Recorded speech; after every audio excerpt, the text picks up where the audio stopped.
अस्सलामुअलैकुम बिस्मिल्लाहिर्रहमानिर्रहीम।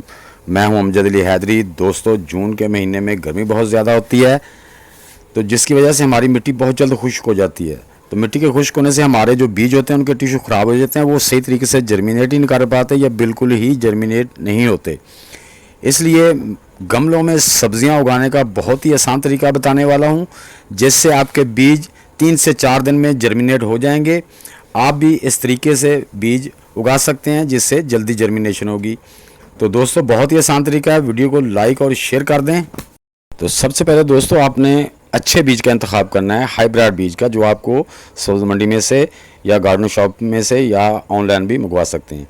ये देखें दोस्तों, मैंने 4 बीज करेले के और 4 ही कद्दू के लिए थे। इनको मैंने 8 घंटे पहले पानी में भिगो दिया, क्योंकि जो करेले के बीज होते हैं इसका शेल बहुत ही सख्त होता है। इसको आपने 8 घंटे के लिए पहले भिगो देना है। तो इसमें खीरे के बीज भी थे, वो मैंने सिर्फ 2 घंटे के लिए पानी में भिगोए हैं। ये देखें, 4 बीज उसके मैंने लिए हैं करेले के, 4 बीज ही मैंने कद्दू के लिए हैं और 4 बीज ही मैंने जो उसके खीरे के कोकम्बर के लिए हैं। ये देखें, 4 बीज मैंने कोकम्बर के लिए हैं। तो दोस्तों, अब मसला है कि हमने इनको उगाना किस मटेरियल में है। इसका ग्रोइंग मटेरियल, जर्मिनेट मटेरियल कौन सा होना चाहिए। तो ये मैंने कोकोबीट ले लिया। कोकोबीट को मैंने छान लिया है। छान के इसके अंदर से जो ये देखें रेशे थे बड़े बड़े, वो मैंने निकाल के अलग कर दिए हैं। आप भी इस तरह अलग कर दें।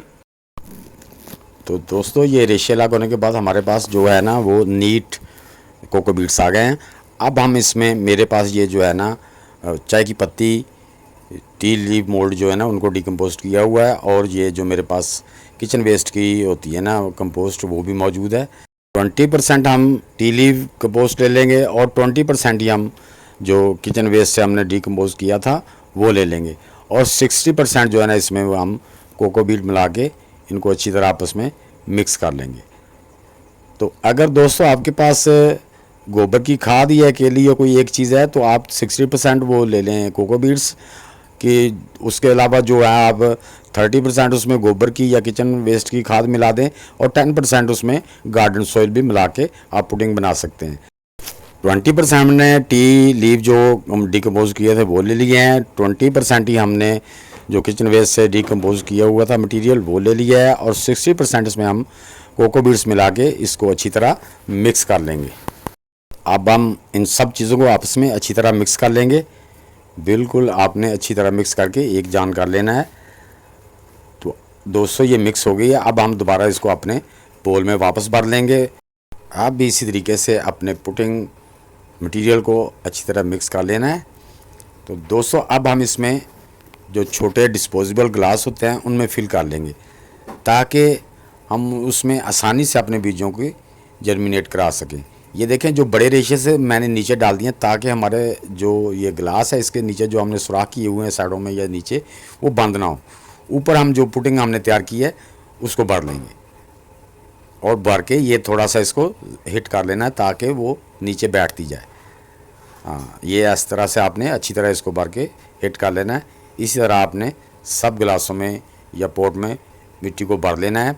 जो पुडिंग तैयार किया उससे आपने सब गिलासों को भर लेना है। ये ज़रा आसान तरीका होता है। अब देखें दोस्तों, ये जो करेले के बीज होते हैं मैं ले रहा हूँ, इसके मुंह आगे से ज़रा हार्ड होते हैं। ये हम नील कटर से इसके चोंच वाली साइड, जहाँ से ये बारीक वाली साइड, जहाँ से इसका जड़ रूट निकलते हैं, उसको हल्का सा आगे से कट लगा देना है नील कटर की मदद से, और उसके बाद आपने बीज को आधा इंची मिट्टी के नीचे दबा देना है।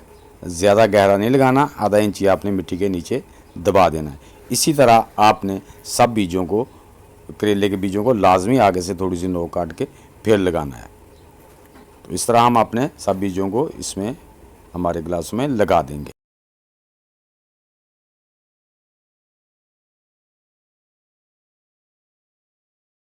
तो दोस्तों, इसी तरह जो हमारे कद्दू के बीज हैं उसकी भी हम थोड़ी सी नोक को काट के हम लगाएंगे, ताकि उसका भी जर्मिनेशन जल्दी से हो जाए। इसको भी सब बीजों को तकरीबन आधा इंची मिट्टी के नीचे दबाना है। इसी तरह खीरे के बीजों को भी काटने की ज़रूरत नहीं, वो हम वैसे ही लगाएंगे। तो सब बीजों को इस तरह आपने आधा इंच जो गहरा है ना मिट्टी के नीचे दबा देना है। जो हमारे कद्दू के बीज थे उसकी भी हमने जो आगे से बारीक सा मुँह था, नोक उसकी नेल कटर से काट दी थी, तो उनको भी हमने आधा आधा इंची लगा दिया नीचे मिट्टी के। और खीरे के बीज बगैर काटे, ऐसी तरह जो नोक वाला हिस्सा है वो नीचे को, वहाँ से रूट निकलता है, वो नीचे को लगाना है। तो अब दोस्तों हमारा बीज लगाने का प्रोसेस मुकम्मल हुआ। अब हम इसको किसी शावर से, ब्रीक शावर से शावरिंग कर देंगे। इसको इतना पानी देना है कि इसकी जो हमने पुटिंग डाली है वो नीचे तक सारी अच्छी तरह नम हो जाए, लेकिन ज़्यादा गीली नहीं होनी चाहिए, बस नम हो जाए, उसमें मॉइस्चराइज आ जाए, इतना ही हमने उसको वाटरिंग करनी है। अब हम एक तरीका ये करेंगे कि अब हम दो बीज खीरे के, 2 करेले के और 2 कद्दू के, उनके ऊपर ऐसे शापर चढ़ा देंगे। इससे क्या होता है, ऊपर रबर बैंड चढ़ा देंगे। इससे क्या होता है कि उसके अंदर ह्यूमिडिटी बनती है और ह्यूमिडिटी में बीज जल्दी जर्मिनेट होता है। तो दोस्तों हम इस तरह करके सब 6 जो है उसमें शापर चढ़ा देंगे, 6 को ऐसे ही रहने देंगे और हम इसको शेडी एरिया में रखेंगे ताकि हमारी पुडिंग ड्राई ना हो, क्योंकि गर्मी बड़ी ज़्यादा है, इसलिए हम इसको शेडी एरिया में रख के ही जर्मिनेट कराएंगे। जी दोस्तों, हमने 2 कुकम्बर, 2 ही करेले के, 2 ही कद्दू के जो बीज थे उन पे शापर चढ़ाए थे। और ये देखें माशाल्लाह मेरे कुकम्बर के जो प्लांट्स हैं, ये जिन पे शापर चढ़ाया होता है, ये 3 दिन में, जस्ट 3 दिन में जर्मिनेट कर रहे हैं। और माशाल्लाह आज 5 दिन हो गए, ये कितने बड़े हो गए। और जो कद्दू के बीज हम जिन गिलासों में लगाए थे और उन पे भी शराबा चढ़ाया था, वो उन्होंने 4 दिन में जर्मिनेट किया है, 4 दिन बाद। यानी कि ये 1 दिन के निकला है, एक बीज पूरा बाहर निकला है, एक अभी थोड़ा ज़मीन से उठा नहीं है, एक ज़मीन से उठ गया है। इसी तरह हमारे जो करेले के बीज थे वो भी जो हमने लगाए थे, क्योंकि करेला हार्ड होता है, वो थोड़ा टाइम लेता है। ये 5 दिन के बाद ये एक तो माशाल्लाह ज़मीन से बाहर आ गया, दूसरा भी बाहर आ रहा है। ये 5 दिन का दोस्तों रिज़ल्ट है करेले का। और कुकम्बर आपने देखा 3 दिन में हो गया, कद्दू के बीज 4 दिन में जर्मिनेट हो गया और करेले के बीज 5 दिन में जर्मिनेट हो गया। और जिन गिलासों पर हमने वो शापर नहीं लगाए थे उनमें अभी जर्मिनेट नहीं हो रहा कुछ भी। तो दोस्तों उम्मीद है ये मेरी वीडियो आप सबको पसंद आई होगी, तो इसे लाइक और शेयर कर दें। नए दोस्त सब्सक्राइब करके बेल आइकन को भी दबा दें ताकि हर नई वीडियो का नोटिफिकेशन आप तक पहुंच सके।